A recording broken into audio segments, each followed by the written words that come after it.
Welcome to the Quick Start tutorial series for VisualCAM for SOLIDWORKS, brought to you by MecSoft. Today we'll be demonstrating the Turn module. Let's begin by opening the part model in SOLIDWORKS. From the SOLIDWORKS main menu, select File and then Open. Locate the VisualCAM Quick Start folder shown here. Then select the SOLIDWORKS part file named Turn Quick Start Tutorial and then pick Open. The CAM browser window is automatically loaded. It appears in the Feature Manager as a separate tab. You will also see the VisualCAM tab in the Command Manager and under the menu bar in SOLIDWORKS.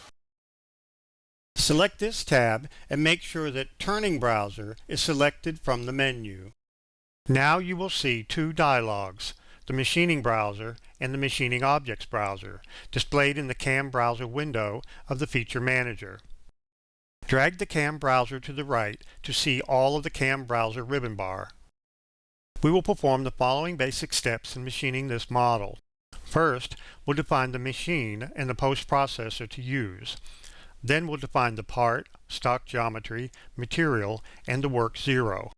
Then we'll create and select a tool to use for machining. We'll create the machining operations, including the feeds and speeds, the clearance geometry, and other cutting parameters. Then we'll generate the toolpaths, simulate the toolpaths, post-process the toolpaths, and generate shop documentation. Let's start by defining the machine to use for this job. From the Program tab, select Lathe to display the dialog. Select the Turn Machine Setup tab and then set Maximum RPM to 10,000. Pick OK and notice that the machine lathe now appears under Machining Job in the Machining browser. Next, we'll define the Post Processor. From the Program tab, select Post to display the dialog. For the current Post Processor, select Fennec from the list of available posts. Then, set the posted file extension to NC. Other file extensions are available depending on your machine requirements. Pick OK and notice that the post type now appears under the Machining Job in the Machining browser. Now we'll define the part geometry. From the Program tab, select Part to display the dialog. Pick the Select Surfaces button. The dialog is minimized and allows us to select part objects. Press Ctrl-A to select the entire 3D solid and then pick the OK checkmark icon from the Selection Property Manager. The dialog reappears and lists the selected surfaces under Selected Machining Features. Now pick Save. The part is now defined and listed under the Machining Job in the Machining browser. Now switch to the front view. You can see the actual 2D profile that was created to use in toolpath computations. In this step, we will define the raw stock from which to cut the part. First, switch back to the isometric view.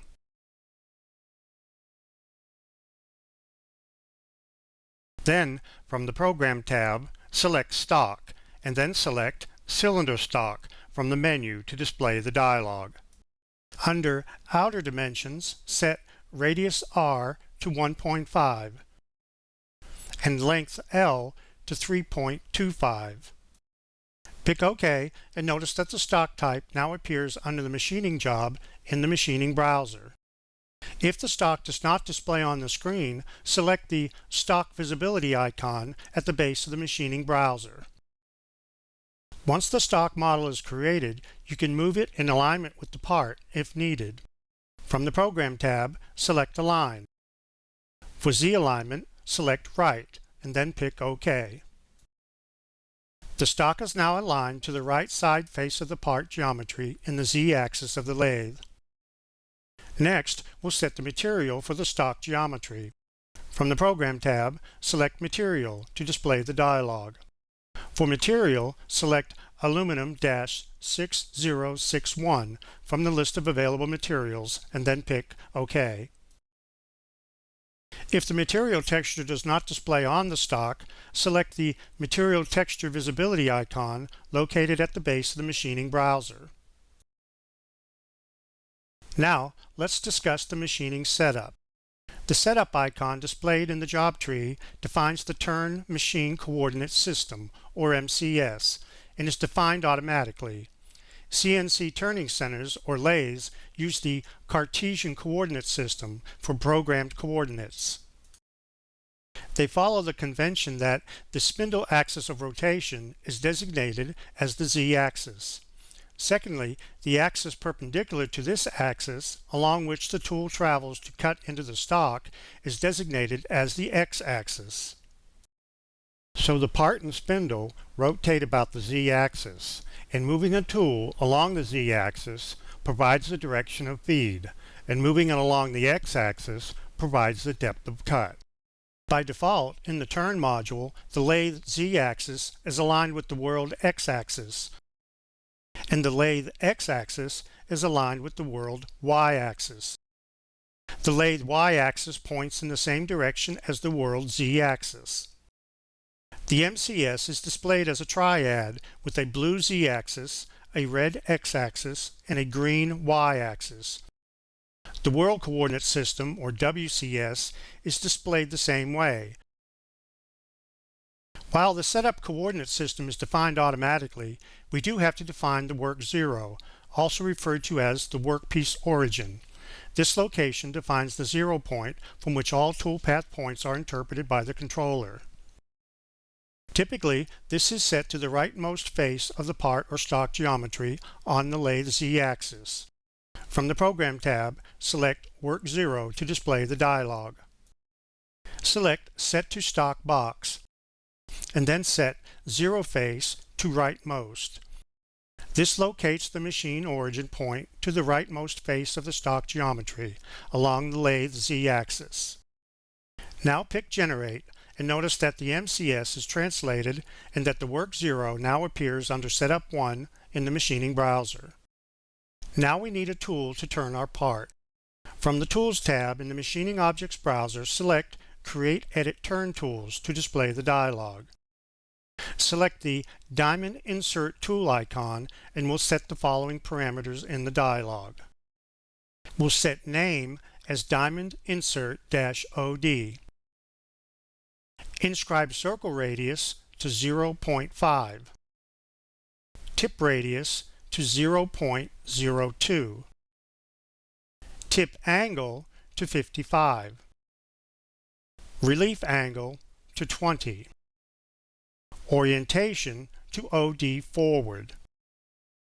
Next, we'll switch to the Feeds and Speeds tab and use the following values. For spindle parameters, we'll set Speed to 300 RPM, Max Speed to 350 RPM.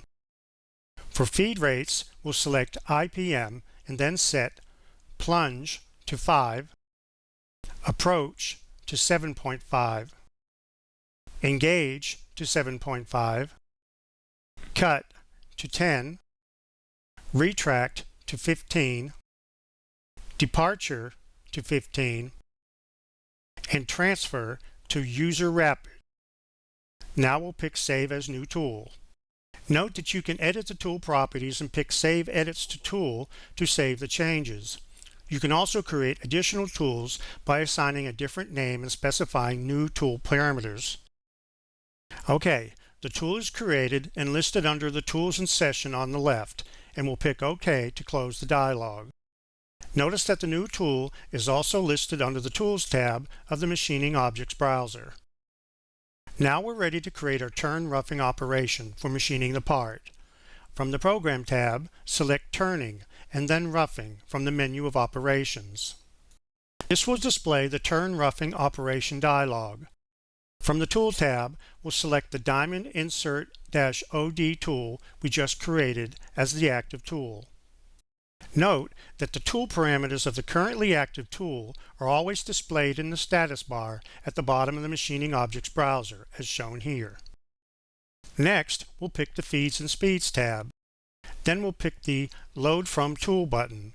The system will now retrieve the feeds and speeds parameters that were set when the tool was created and associate them with the current operation. Now, we'll select the Clearance Geometry tab. Here, we'll set the clearance settings to automatic and cut transfer to clearance plane. In the automatic mode, the system will determine a safe height for locating the clearance plane. Setting cut transfer to clearance plane will force all transform moves to be performed in this computed clearance plane. When this dialog is active, the clearance plane is shown on the graphic screen.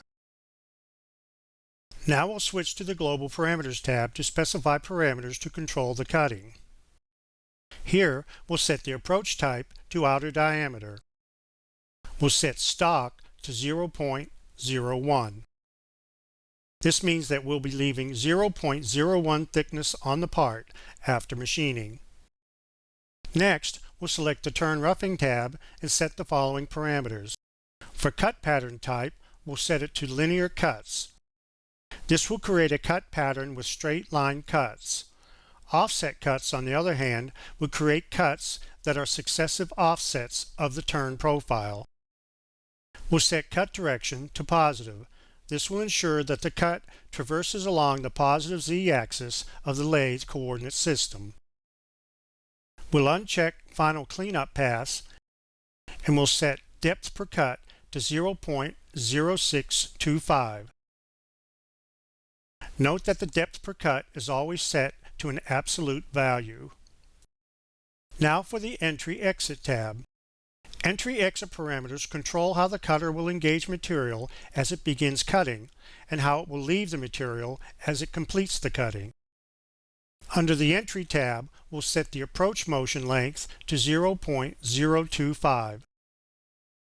We'll then set the engage motion length to 0.025 also. Next, we'll switch to the Exit tab and set the retract motion length to 0.025. And do the same for the depart motion length. Now we pick Generate. The Turn Roughing toolpath is generated and the operation is listed under Setup 1 in the machining browser. Note that the display of the toolpath in the graphic screen can be turned on and off by selecting the toolpath visibility icon located at the base of the machining browser. The new toolpath can now be simulated to display the in-process stock model. We'll switch to the Simulate tab at the top of the machining browser. From the Simulate tab, select Preferences and set the Simulation Display Mode to 3/4 and then pick OK. Also from the Simulate tab, uncheck Simulate by Moves and then move the slider to adjust the simulation speed. Now select the Turn Roughing operation and pick Play. Additional simulation controls are available on the menu, such as stop, pause, etc. Once the simulation is complete, the state of the stock model is displayed on the graphic screen. To view the cut model with textures applied, select the Material Texture Visibility icon located at the base of the machining browser. Now we'll turn our attention to finishing the outer diameter of the part. We'll use the same tool, but this time use a finishing operation. Switch to the Program tab in the machining browser. Select Turning and then Finishing from the menu. From the Tool tab in the Turn Finishing dialog, select the Diamond Insert OD tool. Now pick the Feeds and Speeds tab and select the Load From Tool button. The system will retrieve the feeds and speeds parameters that were set when the tool was defined and associate them with the current operation. Pick the Clearance Geometry tab and set the clearance plane definition to automatic and cut transfer method to clearance plane. Now we'll switch to the Global Parameters tab to specify parameters to control the cutting. Set the approach type to outer diameter and stock to 0. We will not be leaving any thickness on the part after machining, effectively removing all stock left over from the previous roughing operation. Now, under Cut Containment, check the box for Select Start and End Points. This allows you to specify an area to contain the toolpath by selecting Cut Start and End Points. This is useful in cases where only a section of the part needs to be machined. In this tutorial, we will graphically select the start and end points from the part to specify cut containment. Click on the Pick button. This minimizes the dialog and prompts you to select Start and End Points. From the SOLIDWORKS Heads-Up toolbar, select the front view. Now we'll select a point on each end of the part.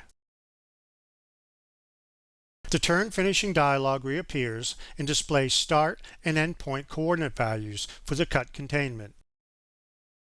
Leaving all other parameters with default settings, we pick Generate.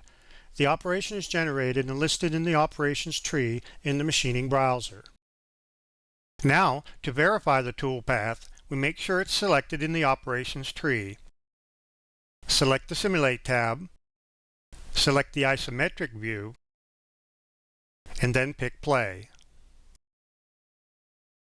Now with the completed toolpaths, we're ready to post-process to an output text file containing G-codes that can then be sent to the machine tool to actually machine the part. Switch to the Program tab and then turn off Stock Visibility. Select Setup 1 from the machining browser, right-click and select Post. This will post-process all operations created under the setup. Use the Post and Save As dialog to specify an output file name and location for the post-processed G-code file. By default, the part file name and the setup name are appended for the G-code file name. Also by default, the posted G-code file will be saved to the folder where the part file is located. Now pick Post, and the G-code file is displayed in Notepad, where it can be viewed or edited manually. Now close Notepad. At any time, you can create an informational report of your machining operations. Select Setup 1, and then right-click and select Information to display and print the report. This dialog provides an estimate of the machining time required for the operations in the setup. You can perform the same right-click sequence on the machining job to determine the estimated machining time for all setups. Pick OK to close the information dialog. You can also create a setup sheet by generating a shop document. This is typically used to instruct machine operators on how to set up and machine the part on the CNC machine. Select Setup 1, right-click and select Shop Documentation. Then select Template 1 and then pick Save. This creates an HTML-based shop documentation that can be viewed in a web browser. You can perform the same right-click sequence on the machining job to generate shop documentation for all setups. This completes the Quick Start tutorial of VisualCAM for SOLIDWORKS Turn module. For further assistance, you can visit the online help supplied with the program or visit www.mecsoft.com for additional tutorials. Thank you.